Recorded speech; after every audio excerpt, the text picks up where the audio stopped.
ಕರ್ನಾಟಕ ರಾಜ್ಯ ಸರ್ಕಾರ ಆಡಳಿತ ನಡೆಸಲು ಬಂದ 9 ತಿಂಗಳಿನಿಂದ ಹಿಂದೂ ಸಂಘಟನೆಗಳು ಹಾಗೂ ಹಿಂದೂ ಕಾರ್ಯಕರ್ತರ ಮೇಲೆ ಕಿರುಕುಳ, ಸುಳ್ಳು ಮೊಕದ್ದಮೆ, ಜೈಲುವಾಸ ನಿರಂತರ ನಡೆಯುತ್ತಿದೆ.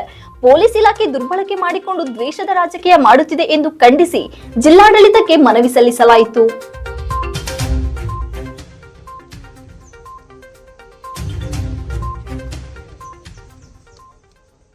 ಇದೇ ವೇಳೆ ಶ್ರೀರಾಮಸೇನೆ ಜಿಲ್ಲಾಧ್ಯಕ್ಷ ಎಂ.ಎನ್. ಜಾನಗಿರಿ ಮಾಧ್ಯಮದೊಂದಿಗೆ ಮಾತನಾಡಿ, ದೊಡ್ಡಬಳ್ಳಾಪುರದಲ್ಲಿ ಅಕ್ರಮವಾಗಿ 35 ಟನ್ ಗೋಮಾಂಸ ಸಾಗಿಸುತ್ತಿದ್ದ ವಾಹನ ಹಿಡಿದ ಬೆಂಗಳೂರು ಗ್ರಾಮಾಂತರ ಜಿಲ್ಲಾಧ್ಯಕ್ಷ ರಮೇಶ್ ಗೌಡ ಹಾಗೂ ಬೆಂಗಳೂರು ಮಹಾನಗರ ಪ್ರಧಾನ ಕಾರ್ಯದರ್ಶಿ ಸೇರಿದಂತೆ 16 ಗೋರಕ್ಷಕರಿಗೆ 48 ದಿವಸ ಜೈಲುವಾಸ ನೀಡಿ ಹಿಂಸೆ ಹಾಗೂ ಧಮಕಿ ಹಾಕಲಾಗಿದೆ.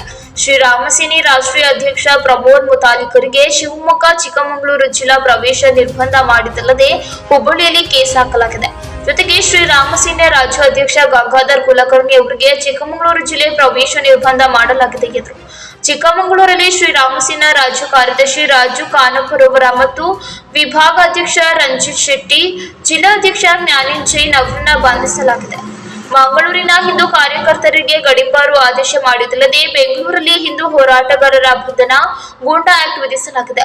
ಗುಲ್ಬರ್ಗಿ ಮತ್ತು ಹಿಂದೂ ಕಾರ್ಯಕರ್ತರಿಗೆ ರೌಡಿ ಶೀಟ್, ಹುಬ್ಬಳ್ಳಿಯಲ್ಲಿ ಅಯೋಧ್ಯೆ ಕರಸೇವಕನ ಬಂಧನ, ರೌಡಿ ಶೀಟ್, ರಾಮನಗರ ಜಿಲ್ಲೆಯಲ್ಲಿ ಅಕ್ರಮ ಗೋ ಸಾಗಾಣಿಕೆ ತಡೆದಕ್ಕೆ 4 ಜನರ ಮೇಲೆ ಕೇಸ್ಗಳು ಇವೆ.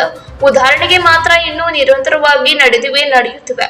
ಹಿಂದೂಗಳು ನೆಮ್ಮದಿಯಿಂದ ಇರದಂತೆ, ತಮ್ಮ ಹಬ್ಬಗಳನ್ನು ಸಂತಸದಿಂದ ಮಾಡದಂತೆ ಅರಾಜಕತೆ, ಕೋಮುದ್ವೇಷ ರಾಜ್ಯದಲ್ಲಿ ಹರಡುತ್ತಿದೆ ಎಂದು ಆಕ್ರೋಶ ವ್ಯಕ್ತಪಡಿಸಿದರು. ಶಿವಮೊಗ್ಗ ರಾಗೇಗುಡದಲ್ಲಿ ಈದ್ ಮಿಲಾದ್ ಸಂದರ್ಭದಲ್ಲಿ ಮತಾಂಧ ಮುಸ್ಲಿಮರಿಂದ ಅನಾವಶ್ಯಕ ಹಿಂದೂ ಮನೆಗಳನ್ನ ಟಾರ್ಗೆಟ್ ಮಾಡಿ ಕಲ್ಲು ತೂರಾಟ, ವಾಹನಗಳಿಗೆ ಬೆಂಕಿ, ಹಲವರಿಗೆ ಗಾಯ, ಅಮಾಯಕ ಹಿಂದೂಗಳ ಬಂಧನ ಮಾಡಿದ ಘಟನೆ ನಡೆದಿದೆ.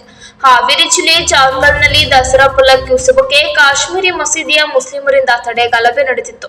ದಾವಣಗೆರೆಯಲ್ಲಿ ಮಸೀದಿಯ ರಸ್ತೆಯಲ್ಲಿ ಗಣಪತಿ ಮೆರವಣಿಗೆಗೆ ವಿರೋಧವಾಗಿದ್ದು, ವಿಜಯಪುರ ಜಿಲ್ಲೆಯಲ್ಲಿ ದೇವಿ ವಿಗ್ರಹದ ಮೇಲೆ ಮುಸ್ಲಿಂನಿಂದ ಮಲಮೂತ್ರ ವಿಸರ್ಜನೆ ಮಾಡಿದ್ರು. ಗಂಗಾವತಿಯಲ್ಲಿ ಗಣಪತಿ ವಿಸರ್ಜನೆ ಸಂದರ್ಭದಲ್ಲಿ ಮಸೀದಿಗೆ ಆರತಿ ಮಾಡಿದ್ರು ಅಂತ ಕೇಸ್ ಹಾಕಲಾಗಿದೆ. ಇನ್ನು ಚಿಕ್ಕಮಗಳೂರಿನಲ್ಲಿ 14 ಹಿಂದೂ ಕಾರ್ಯಕರ್ತರ 7 ವರ್ಷ ಹಳೆಯ ಕೇಸ್ ಮತ್ತೆ ಪ್ರಾರಂಭಿಸಲಾಗಿದೆ ಎಂದು ಬೇಸರ ವ್ಯಕ್ತಪಡಿಸಿದರು. ಇನ್ನು ಹಲವಾರು ಅಹಿತಕರ ಹಿಂದೂ ವಿರೋಧಿ ದುರ್ಘಟನೆಗಳು ನಡೆಯುತ್ತಲೇ ಇದ್ದು, ಇಡೀ ರಾಜ್ಯದಲ್ಲಿ ಹಿಂದೂಗಳು ಇಂತಹ ಸ್ಥಿತಿಯಲ್ಲಿ ಬದುಕುತ್ತಿದ್ದು, ರೊಚ್ಚಿಗೆದ್ದು ರಸ್ತೆಗಿಳಿಯುವ ಮೊದಲು ತಾವು ರಾಜ್ಯ ಸರ್ಕಾರಕ್ಕೆ ಹಿಂದೂ ವಿರೋಧಿ ನಡೆಯನ್ನ ತಕ್ಷಣವೇ ನಿಲ್ಲಿಸಲು ಆದೇಶಿಸಬೇಕು ಎಂದು ಈ ಮೂಲಕ ಆಗ್ರಹಿಸುತ್ತೇವೆ ಎಂದು ಎಚ್ಚರಿಸಿದರು.